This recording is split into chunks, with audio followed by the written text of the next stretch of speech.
P सब shell में next है P2 सिस्टम। P2 सिस्टम में 2 इलेक्ट्रॉन्स होते हैं। इसकी माइक्रोस्टेट फाइंड करने का फॉर्मूला है n factorial e factorial n minus e factorial. n इसमें टोटल नंबर ऑफ इलेक्ट्रॉन कितने आ सकते हैं, पी सब शेल में 6 इलेक्ट्रॉन्स आ सकते हैं, हम 6 लिख देंगे, साथ में फैक्टोरियल। ई कितने हैं, 2 इलेक्ट्रॉन्स इसमें हैं अभी, और 6 माइनस 2 फैक्टोरियल।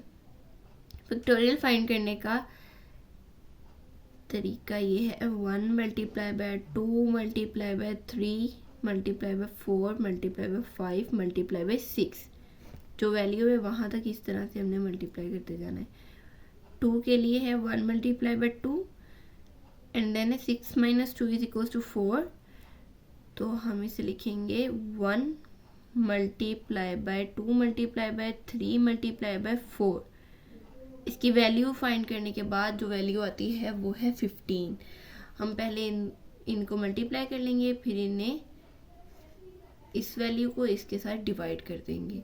तो और टोटल जो वैल्यू आती है वो आती है 720 और 48, जो 15 के इक्वल आ जाएगी। ओके, अब हमें ये पता चल गया है कि इसमें जितनी माइक्रोस्टेट्स होंगी ना वो है 15। अब हमने 15 माइक्रोस्टेट्स को करना है पूरा। पी सब शेल में ना 3 ऑर्बिटल होते हैं, P X, P Y, P Z. P X की वैल्यू मैंने -1 लिख दी है, पी वाई की 0, पी जी की +1। ओके, अब 2 इलेक्ट्रॉन हैं, मैंने 2 इलेक्ट्रॉन को इन 3 ऑर्बिटल्स में फिल करना है। पहले मैंने क्या किया, इन दोनों को फिल किया, इसको मैंने वैसे ही खाली छोड़ दिया, फिर मैंने इसको खाली छोड़ दिया, इन दोनों को फिल कर दिया, फिर मैंने इसको खाली छोड़ दिया। ठीक है, उसके बाद मैंने ये 2 थे इलेक्ट्रॉन्स, उनको मैंने यहाँ पे एक में ही फिल कर दिए उल्टी स्पिन के साथ, एक की +1/2 एक की -1/2 कर दी। ऐसे ही इसको फिल किया, देन इसको फिल किया। इस तरह से हमारी 6 जो है माइक्रोस्टेट्स बन गई। अच्छा, उसके बाद मैंने क्या किया है कि ये ही सेम, ठीक है, इसकी स्पिन उल्टी कर दी है। यहाँ पे +1/2 थी, यहाँ में -1/2 कर दी। इस तरह से हमारी 9 स्टेट्स हो गई पूरी। अच्छा, अब हमारी 9 स्टेट्स पूरी हो गई हैं माइक्रो स्टेट्स। अब हमने क्या करना है कि यहाँ पे पहले हम या तो सबको ही +1/2 कर रहे थे, सबको ही -1/2 कर रहे थे। ठीक है, 2 इलेक्ट्रॉन दोनों को ही मैंने इसकी उल्टी स्पिन लिखी हुई। अब हम क्या करेंगे, एक का सीधी स्पिन, एक की उल्टी। ठीक है, इसकी सीधी, इसकी उल्टी। अब यहाँ पे इसकी सीधी, इसकी उल्टी। अब हमने इसे फिर कर देना है, जिसकी सीधी रखी हुई थी, जिसकी +1/2 स्पिन रखी हुई थी, उसको -1/2 कर देना है, और जिसकी माइनस थी उसको प्लस कर देना है, ऊपर को इसका हेड बना देना। ठीक है, ऐसे, ये ऐसे है। ठीक है, इसको ऊपर स्पिन कर दी। अब मैंने इसी तरह से 15 माइक्रोस्टेट्स पूरी कर दी। यहाँ पे इसकी स्पिन उल्टी, इसकी सीधी, इसकी उल्टी, इसकी सीधी, फिर इसकी उल्टी, इसकी सीधी। ठीक, ये इसका मतलब उल्ट है, ये इसका उल्ट है, ये इसका उल्ट है। अब हम इनकी ml और ms वैल्यू देखते हैं। ml वैल्यू कैसे कैलकुलेट करते हैं, इलेक्ट्रॉन जिस ऑर्बिटल में है ना उसकी हमने वैल्यू को प्लस कर देना। जैसे ये एक -1 में, ठीक है, और एक 0 में, -1 + 0।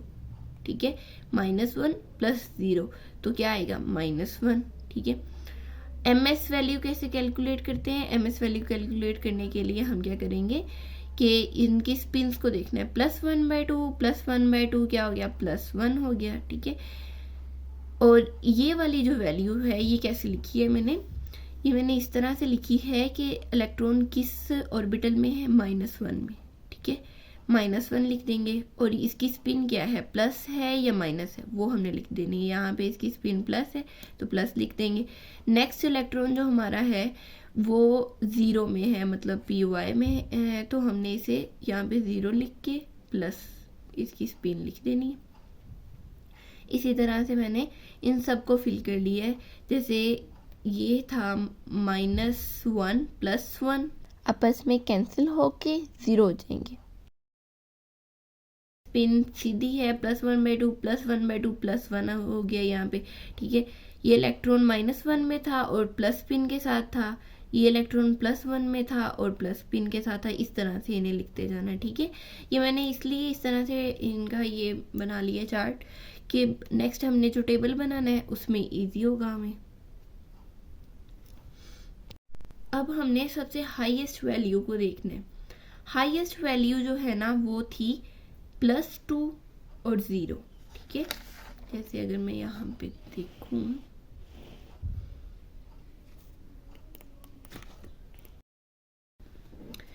ओके, यहाँ पे देखें ना तो सबसे ज़्यादा हाईएस्ट वैल्यू है +2 और 0, +2 के साथ है। नेक्स्ट हाईएस्ट वैल्यू है +1 और 1, ठीक है। हम इसकी हाईएस्ट वैल्यू की अब रेंज देख लेते हैं, मतलब कि कितनी है।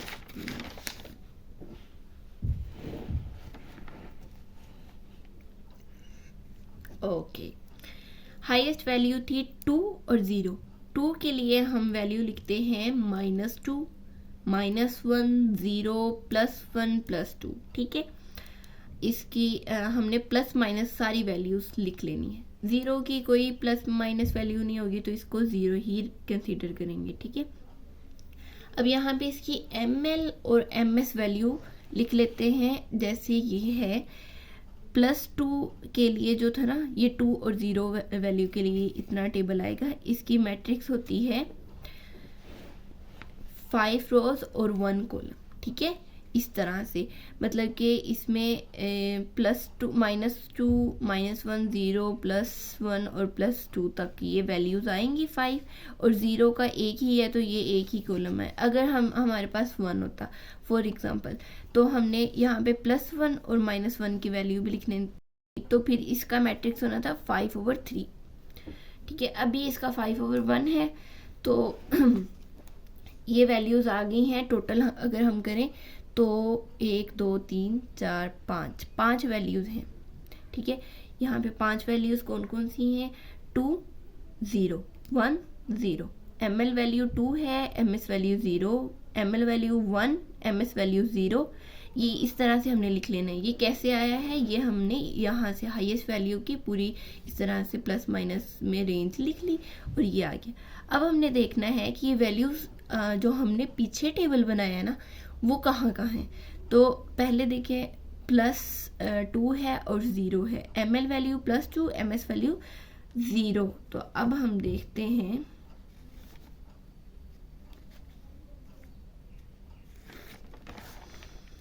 ये कहाँ पर है। अच्छा, यहाँ पे ml वैल्यू +2 और ms वैल्यू 0, तो ये आ गया है 6। तो मैंने यहाँ पे ये लिख लिया है,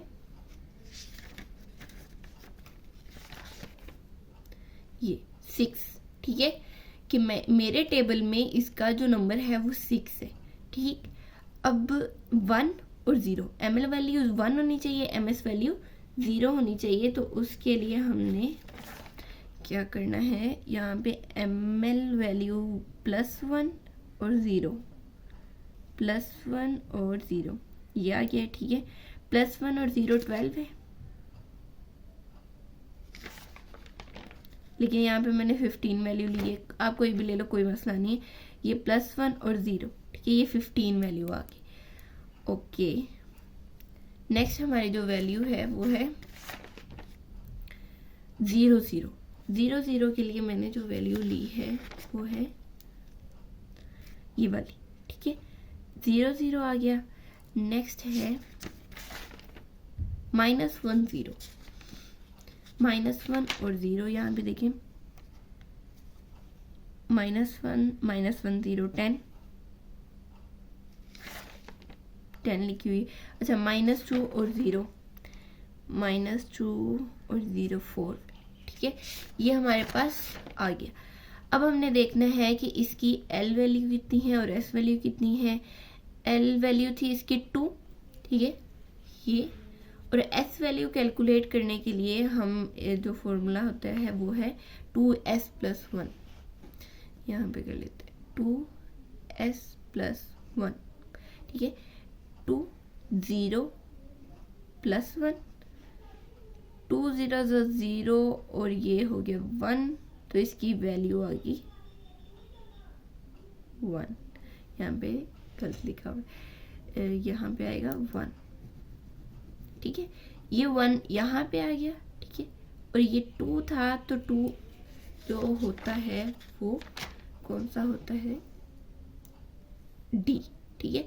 0 L की वैल्यू आएगी तो S, 1 आएगी तो P, 2 आएगी तो D। अब हमारे पास L की वैल्यू 2 है तो D आ गया, ठीक है। सिंगलेट D, ये जितना भी कॉलम है, ये जितने भी हैं, इनकी टर्म सिंबल जो है वो सिंगलेट D है, ठीक है। इनको हम सिंगलेट D कर लेंगे। इस तरह से भी कर सकते हैं कि मेरे पास जो टर्म सिंबल्स थे मैं सारे देख लेने, ये टर्म सिंबल्स इसी तरह से आते हैं, इनका फॉर्मूला यही है 2s + 1l, ठीक है। s की वैल्यू पुट करनी है और l की वैल्यू तो जो होती है यहाँ पे ml की वैल्यू वही होगी, ठीक है। और कैलकुलेट करने के बाद जो आएगा वो सिंगलेट p आए, सिंगलेट p यहाँ है, ठीक है। Triplet p, triplet s, singlet d, तो वो हमने सारे ऐसे लिखते जाने। लेकिन ये जो है ना, सारे हमने इन सबको जो होंगे यूनिक वो सेपरेट कर लेने। जैसे मैं आपको अगर करके दिखाऊं तो मैंने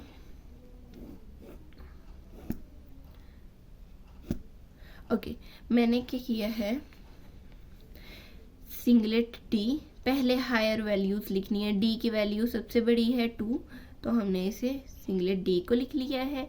फिर हम ट्रिपलेट P को लिखेंगे, फिर हम लिखेंगे सिंगलेट P को, ट्रिपलेट S, सिंगलेट S। अब जो है ना D की वैल्यू, उसमें 5 माइक्रोस्टेट्स कवर होगी, ठीक है। अब हमने इसको कंसीडर करना ही करना है, ये फील हो गया, क्योंकि ये हायर है। हायर जो होती है ना टर्म सिंबल, उसको कंसीडर करना है। अब हमारे पास जो नेक्स्ट है ना, हमने नेक्स्ट हाईएस्ट वैल्यूज देखी है, वो है जी 1 1, ठीक है। ये रहा 1 1, ठीक है। अब हम इसकी रेंज देख लेते हैं। इसकी रेंज आ गई है +1 0 -1। इसी तरह से यहाँ पे भी s की वैल्यू अगर देखें तो -1 0 +1। हमने इस तरह से इन्हें कर लेना है कैलकुलेट कि कितनी बन रही है। इन्हें मल्टीप्लाई करेंगे ना तो ये इसकी भी 3, इसकी 3, 3 3 = 9 होगी, ठीक है। यहाँ पे -1 0 +1, -1 0 +1, ये 9 माइक्रोस्टेट्स इसमें कवर हो रही हैं। कौन कौन सी हैं 9?